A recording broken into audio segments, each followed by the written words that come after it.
Love or respect is my core prerequisite, but it takes my courage to be your advocate. And I would use my strength to not break under the stress, so I can ensure your care is met at the best. Endurance is my key for success in this mess. 12 hours, 6 patients, I will not rest until I know I have held my standards of practice. Then and only then will I go break my fast. I will have patience for my patients, not let them feel burdened. For their dignity is in my hands, I shall not hurt.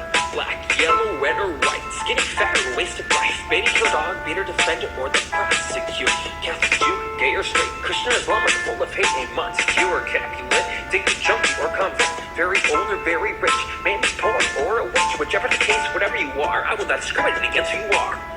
And what I'm gonna know is on a needs to know basis. I will leave no traces, I will identify faces. It's the HIPAA law that's gonna protect you. If you don't understand something, then I'll educate you.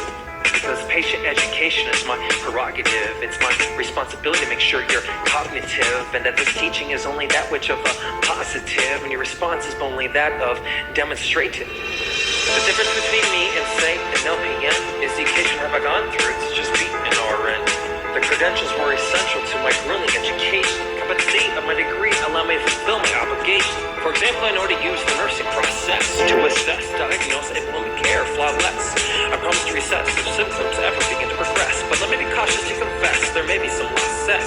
Not by my doing, just in the case, there might be a crisis. Sometimes people die, I know, it's a bunch of nonsense. And believe it or not, I'm gonna get flack from all my bosses. So I promise to evaluate the nursing process. Different theories that we use to reduce your stress. For example, I can manipulate your environment for health promotion, climate control, for comfort, peace, and silence. It's important for the nurse to keep the standard cleanliness.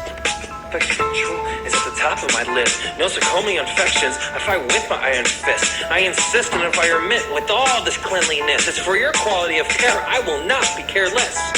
Frequently I may be subjected to ethical decisions, but one thing is for certain, I'll protect my patients and choose the option that delivers the best position of holding up my client's health, promote best interest. Sometimes I care too much and lay awake at night. I'm no lady with the lamp, I'm the man with the penlight. Or better yet, just the nurse with the lamp of compassion. I'll inspect, assess, diagnose, and treat you with best fashion. Collaborate with great discipline, decide the best action. Know that as your nurse, I'm your own personal symptom assassin. Communication skills are used, frequent with no ration. It takes a lot of different skills to bring about patient satisfaction. See, it takes more than just care to make a nurse straight. Just by God's fate, we cannot make a mistake. Impossible, I know, cause it's all by God's grace. Constantly trying to implicate the best evidence-based practice to be used for the human race. In case you didn't know, research is the face of medicine and protocol for the best care. In addition to promoting work environment that seems fair. The extent of my practice doesn't end there. Public policy influence what we both have to bear. My livelihood and your treatment are both in my prayers. As big wigs and fat cast aside our care. The nurses and the patient are both a pair. But be aware, I have 6 patients and 1 has wear and tear. I know it's unfair, and patient 4 just bit my hair. Number 2 is thrown up everywhere. Number 5 is on their last breath. You needed me there. But I don't care what my patients needed to get through all of this. They're sick and grumpy, I'm strong enough to deal with it. It's with my integrity that I uphold them, and I'm biased in how I treat them. I must stand tall and give them all the care I can give them, and deliver the care and scope that is expected for my profession. Become involved and further within the organization, so I can maybe implicate better patient situations through policy mandations influencing my state, or maybe the level of the nation. It's my responsibility to take care of myself. Coping with the stress of this job is a job in itself, and I must be aware which habits actually don't help, so the negative effects of my stress isn't really felt. By the quality of care I may deliver, all of these descriptions are just a sliver of what actually takes to be a good nurse. Holistically, no definition can fit in just words. It's so broad that just caring cannot be just enough.